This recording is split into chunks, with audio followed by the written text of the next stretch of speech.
হালাল ওয়াজ media, the voice of Islam. 12 বছর পার হয়ে গেল, কোনদিন ভিক্ষুকের দেখা পাই নাই।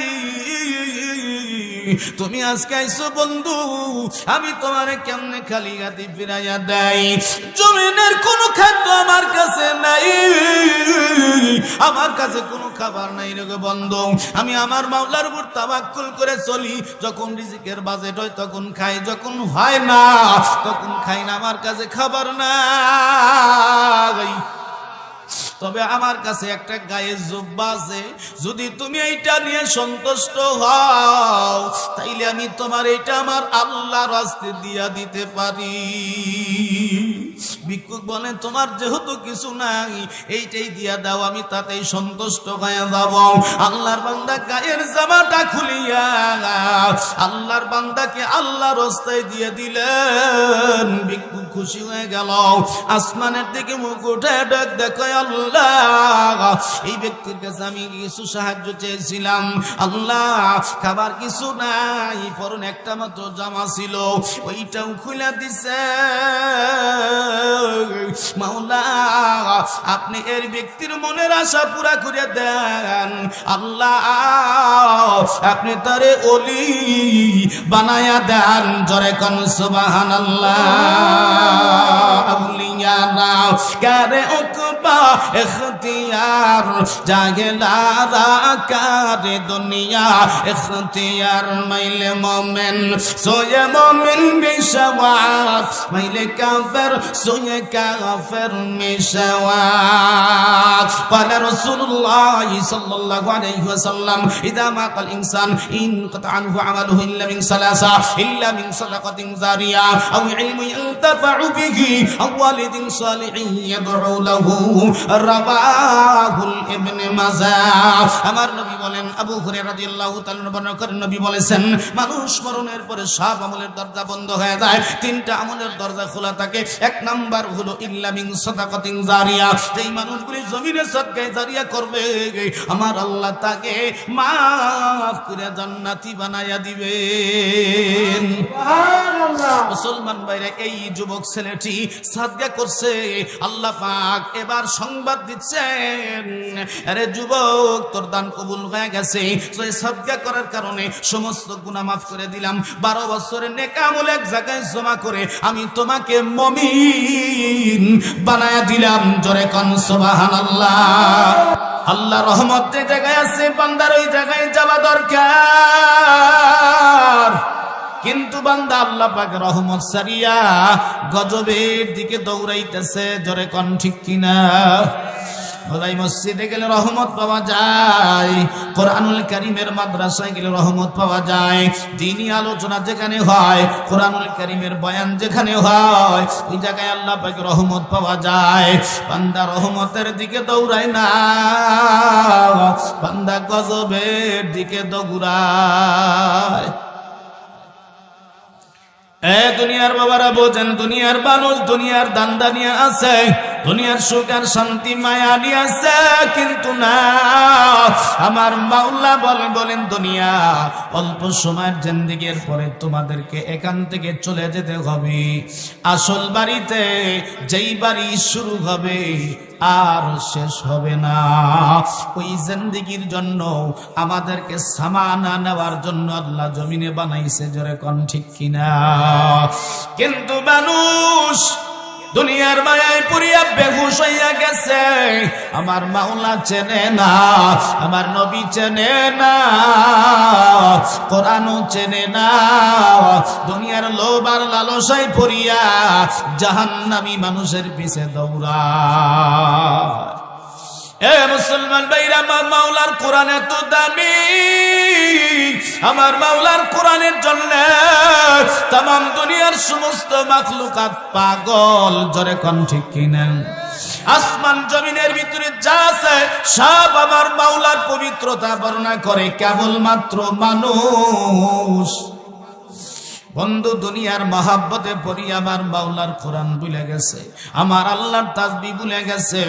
আল্লাহ পাক বলেন সাব্বাহা লিল্লাহি মা ফিস সামাওয়াতি ওয়াল আরদি ওয়া হুয়াল আজিজুল হাকীম।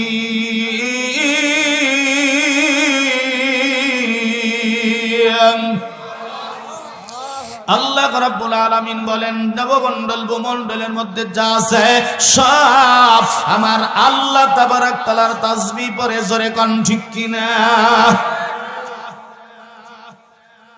আমরা মানুষ আমার মাওলারে ভুলে গেছি। বন্ধু না, কোরআন ছেড়ে দেওয়া যাবে না, কোরআনের মাহফিল ভুলে যাওয়া যাবে না, কারণ কোরআনের দাম কম না বেশি? জোরে জবান খুলে বলেন কম না বেশি? এ ভাই জবানটা খোলেন, আমার মাওলার কোরআনের দাম কম না বেশি? মুসলমান বাবারা, আমার মাওলার কালামের দাম এত বেশি, দুনিয়ার মানুষ কালামুল্লাহ শরীফের আমার বন্ধুরে আমার ভাইরা মূল্য দিতে পারবে না। ঢাকা একটা বড় মসজিদের মধ্যে তারাবির ইন্টারভিউ হবে। কি হবে? শত শত হাজার হাজার কুরআনুল কারীমের হাফেজগণ তারাবির নামাজ পড়ানোর জন্য ইন্টারভিউ দেওয়া শুরু করেছে। বন্ধুরে আমার ভাইরা, এক সপ্তাহ পর্যন্ত ইন্টারভিউ দেওয়ার পরে মসজিদ কমিটি সিদ্ধান্ত নিয়েছেন আর ইন্টারভিউ নেওয়া হবে না। এখন ফয়সালা দেওয়া হবে। কাদেরকে নেওয়া হবে? দুইজন মাত্র কুরআনুল কারীমের হাফেজকে খাতমে তারাবির জন্য নেওয়া হবে, বাছাই করা হবে।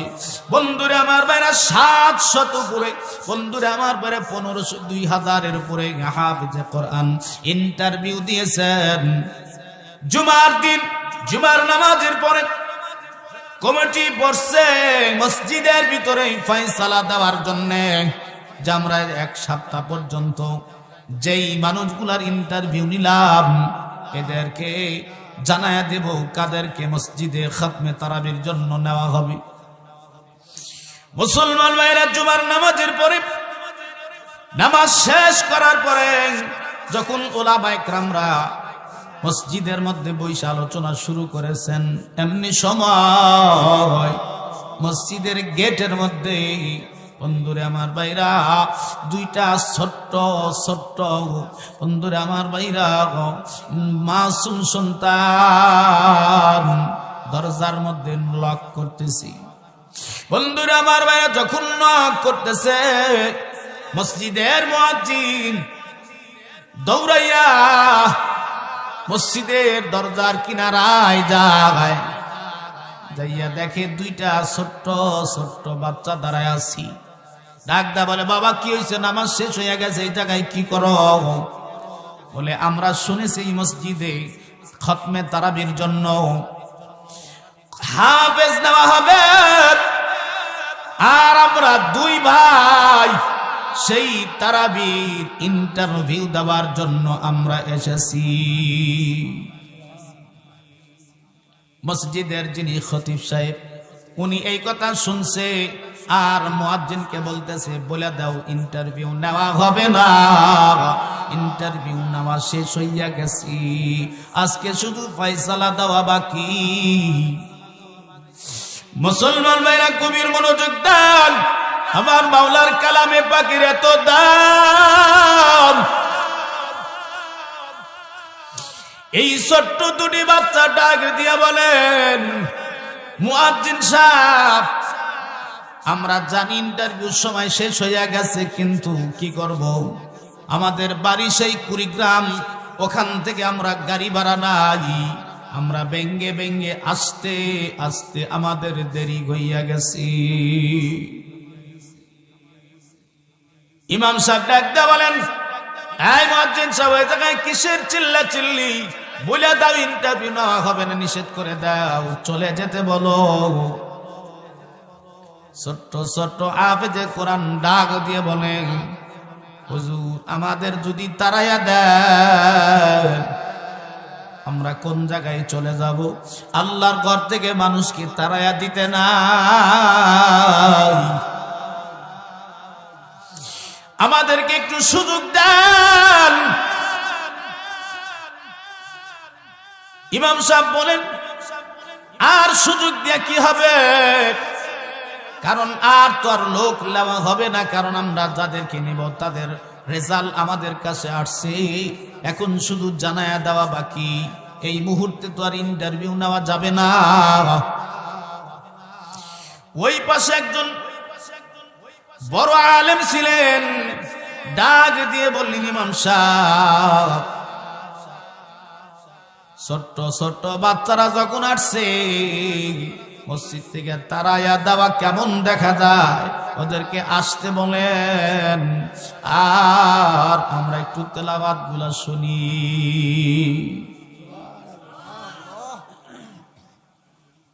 মুয়াজ্জিন সাহেবকে বলা হলো, তাদেরকে ভিতরে আসতে দাও, কারণ তারা কোরআনের হাফেজ, তাদেরকে এইভাবে ছোট করে তাড়াইয়া দেওয়া যাবে না, তাকে ভিতরে আসতে দাও। এবার দুইটা হাফেজ সন্তান ভিতরে আসছে। একজনের, মুসলমান বাবারা, একজন ছোট একজন বড়, কিন্তু সমবয়সী দুইজন। একজন জমিনে আগে আইছে আর একজন পরে আসছে, এই জন্য ছোট বড় হইছে কিন্তু বয়স সমান। কেমনে সমান হইল আমি আপনাদের বোঝাচ্ছি, শোনেন। এইবার ভিতরে যখন প্রবেশ করেছে, আলেমরা প্রশ্ন করে, বাবা ইন্টারভিউর সময় ছিল আরো এক সপ্তাহ আগে, তোমরা কেন এত দেরি করে আসছো? ওই ছোট্ট ছোট্ট হাফেজে কোরআন সন্তানটিকে বলে, হুজুর আমরা গরিব মানুষ, অভাবী, সেই কুড়িগ্রাম থেকে আস্তে আস্তে ইন্টারভিউর সময় পার হয়ে গেছে, আমরা সময় মতো মসজিদে আসতে পারি নাই।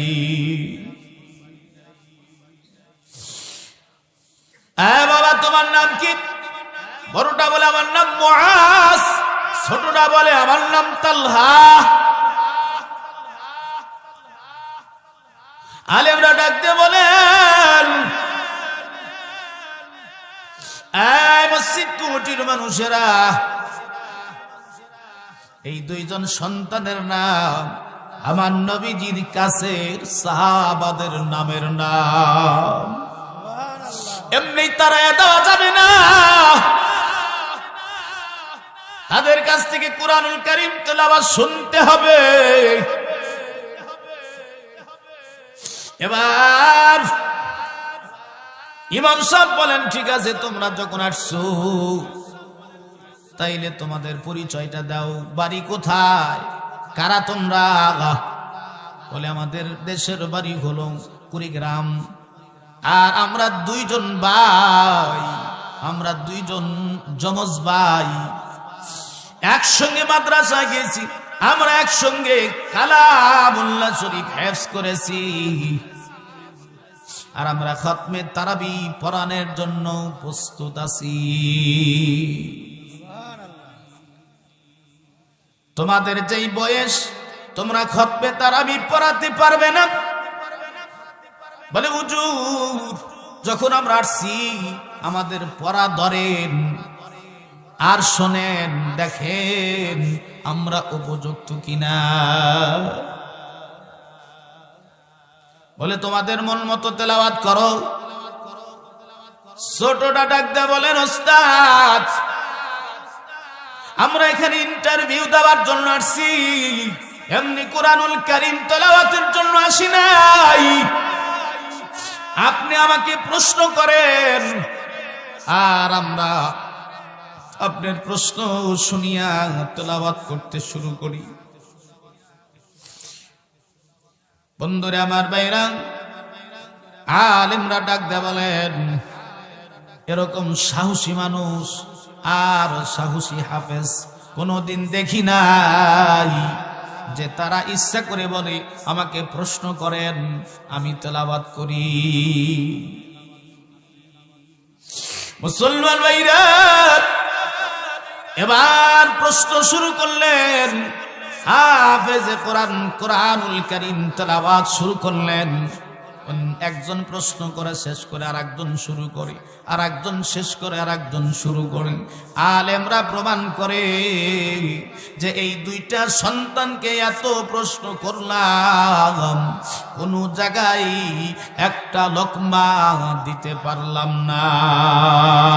আল্লাহু আকবার। একটা সন্তানের ত্রুটি নাই। ওই মসজিদের মধ্যে টিউনু সাহেব উপস্থিত ছিলেন। টিউনু সাহেব বলেন, বাবা তেলাওয়াত করো। মুআজ তেলাওয়াত শুরু করলেন। তার কণ্ঠের তেলাওয়াত শুনিয়া টিউনু সাহেবের চোখ দিয়ে গড়াইয়া গড়াইয়া পানি পড়তেছে। আলেম ডাক দে বলেন, টিউনু সাহেব আপনি কান্দেন কেন? টিউনি বলেন, হুজুর আমি কয়েকদিন আগে খানায় কাবাতে গিয়েছিলাম ওমরা করার জন্য। আমি খানায় কাবার মসজিদের ইমাম সাহেবদের তেলাওয়াত শুনেছি, আর এই সন্তানের তেলাওয়াত শুনতেছি। আমার মনে হইতাছে হুবাহুব একই তেলাওয়াত। এত ছোট্ট মানুষ এইভাবে আমার মাওলার কালাম তেলাওয়াত করে, আশ্চর্য আশ্চর্য। এটা আমার মাওলার কালামুল্লাহ শরীফের মুজিজা, এছাড়া আর কিছু না। মুসলমান ভাইরা রে, দীর্ঘ সময় পর্যন্ত ইন্টারভিউ হবার পরে টিউনু সাহেব বললেন, কারু কথা চলবে না, সব হাফেজের লিস্টি বন্ধ করে দেন। এই বছরে এই মসজিদে খাতমে তারাবি এই 2 ভাই পড়বে। সুবহানাল্লাহ। আরো জোরে পড়েন সুবহানাল্লাহ। মুসলমান ভাইরে, কোরআনুল কারীম তেলাওয়াত চলতেছে মসজিদে রমজানুল মুবারকে। 17 রমজান বদর দিবস। বন্ধুরে আমার, বহু মানুষের খতমে তারাবি এই সন্তানদের মুখে শুনিয়া বন্ধু দূর দূরান্ত থেকে মানুষ তারাবির নামাজ পড়তে আসি। জুমার নামাজের শেষে বহু মানুষ আসিয়া এই হাফেজে কোরআনদের সঙ্গে মুসাফা করে করে দোয়া চায়। ইন দি মিন টাইমে দেখা গেল মসজিদের বাইরে সিঁড়ির গোড়ায় একজন দরিদ্র মানুষ গামছা দিয়ে চোখের পানিগুলা সারে, আর গামছা দিয়ে দিয়ে চোখের পানিগুলি মুছতেছে। দূর থেকে সন্তানগুলাকে তাকায়া দেখে চোখের পানি ছেড়ে কান্দে। মুসলমান ভাইরা, দূর থেকে 2 সন্তানের এক সন্তান ওই লোকটাকে দেখে ফেলেছে। দৌড় দিয়ে তার কাছে গেছে, যাইয়া চোখের পানিগুলি মুছিয়া দেয়।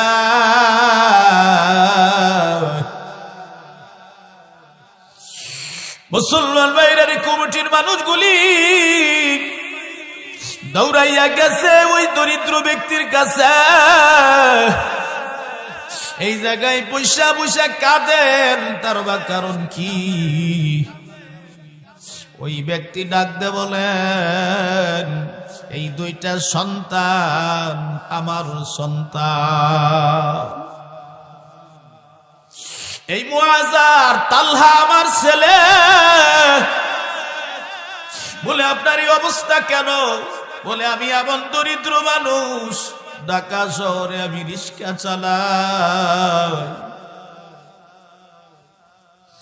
রিক্সা চালায়া চালায়া আমি আমার সন্তানগুলাকে মাদ্রাসায় ভর্তি করে দিছি। আমার আল্লাহ কবুল করেছে আমার সন্তানগুলাকে। আমার মালিক আমার 2টি সন্তানকে কোরআনুল কারীমের হাফেজ বানাইছে। আমার জিন্দেগি সার্থক হয়ে গেছে গো হুজুর।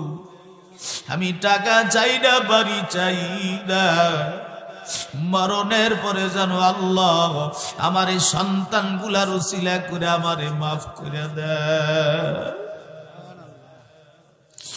মুসলমান ভাইরা, কমিটির মানুষ বলে, আপনি যে হাফেজদের সন্তান বাবা আগে কেন বলেন নাই?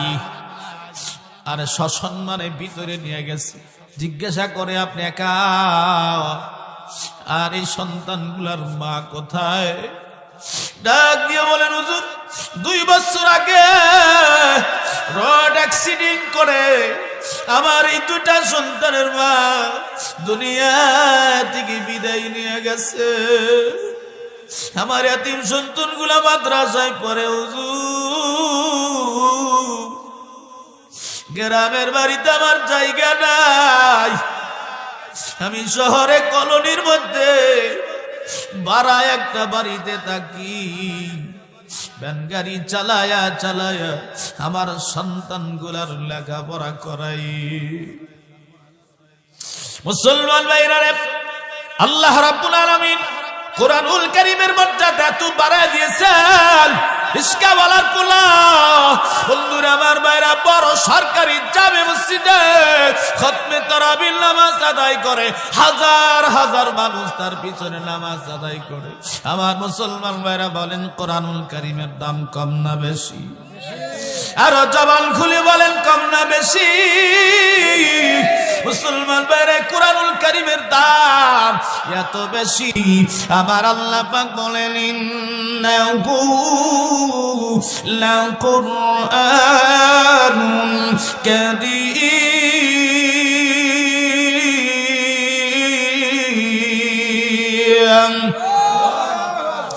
মুসলমান ইমানদার, আল্লাহ রাব্বুল আলামিন বলেন, নিশ্চয় এই কালামুল্লাহ শরীফ সবচাইতে দামি,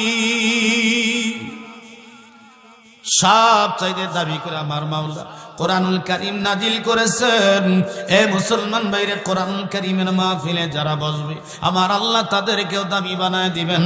আল্লাহ কোরআনুল কারীমের আয়াতের মধ্যে বলেন, ইন্নামা ইয়াতাযাক্কারু উলুল আলবাব।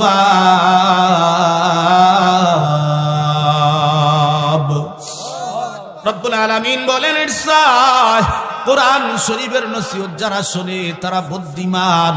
মুসলমান ভাইরা, যারা আজকে কোরআনুল কারীমের মাহফিলে বসেন, এই মাহফিল শুনিয়া যদি আমলের নিয়তে বসেন, আল্লাহ পাক মরণের পরে হাসরের ময়দানে আরশের ছায়ার নিচে আল্লাহ জায়গার ব্যবস্থা করে দিবেন।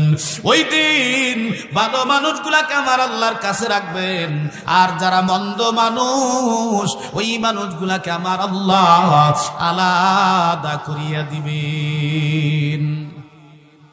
আল্লাহ হাসরের ময়দানে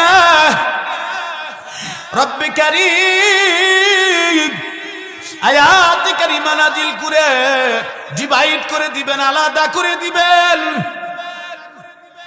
আল্লাহ পাক বলবেন, আমতাজুল ইয়াওমা আইয়ুহাল মুজরিমুন।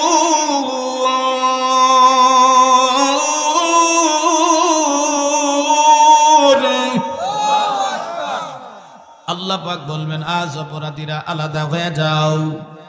আল্লাহ আরশের ছায়া ব্যতীত ছায়া পাওয়া যাবে না। আল্লাহ ওই জায়গা থেকে আলাদা করে দিবেন, সরায় দিবেন। বন্ধু বলেন, আল্লাহ যদি আশ্রয় না দেয়, বলেন দুনিয়ার কোন মানুষ আমাকে আশ্রয় দিতে পারবে? সাহায্য করনেওয়ালা কেউ হবে না। এজন্য আমাদের করণীয় কি? বলে বাবা, অল্প সময়ের জিন্দেগি আমাদেরকে আল্লাহকে ভয় করতে হবে। জোরে কোন, কারে ভয় করতে হবে? আল্লাহর ভয় যদি দিলের ভিতরে পয়দা হয়ে যায়, বান্দার দুনিয়াও শান্তি, মরণের পরে আল্লাহ পাক মুক্তির ফয়সালা করে দিবেন। রব্বুল আলামিন বলেন, قل متاع الدنيا قليل والآخرة خير لمن اتقى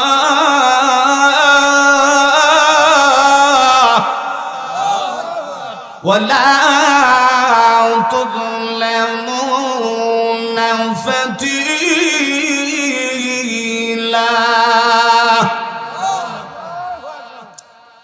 আল্লাহ পাক বলেন, এ দুনিয়ার মানুষ, দুনিয়ার সুখ আর শান্তি বক বিলাসী অল্প সময়ের জন্য।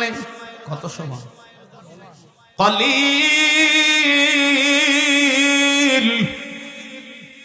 অল্প সময়ের জন্য।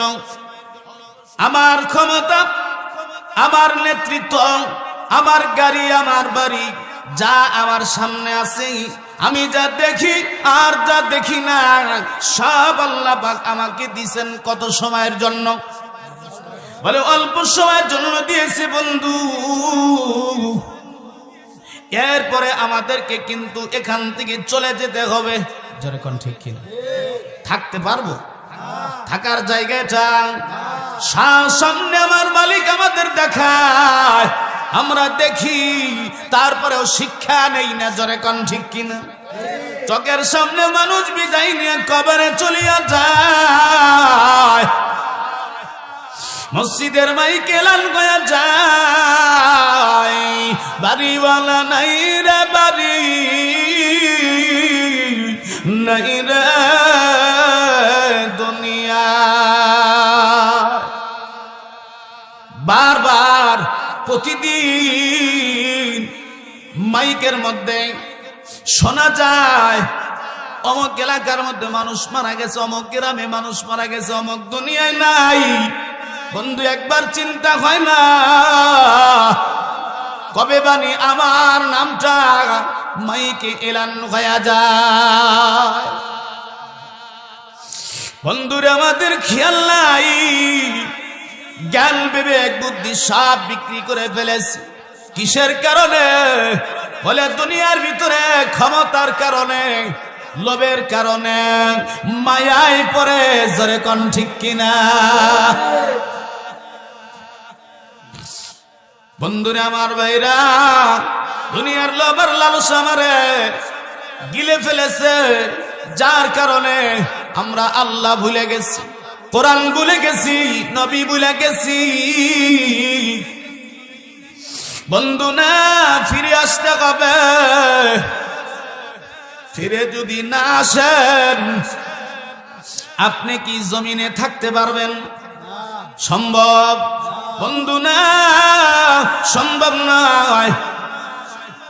আল্লাহ পাক আপনাকে সংশোধনের জন্য বারবার ডাকতেছেন। দুনিয়ার ইমানদারেরা, আল্লাহকে ভয় করো। যদি তুমি ভয় করো, আল-আখিরাতু খায়রুল লিমান ইত্তাকা।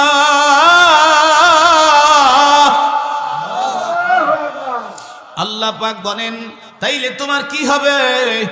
বলে তুমি যদি অল্প সময় আল্লাহকে ভয় করো, মরণের পরে তোমার জিন্দেগি উত্তম হয়ে যাবে।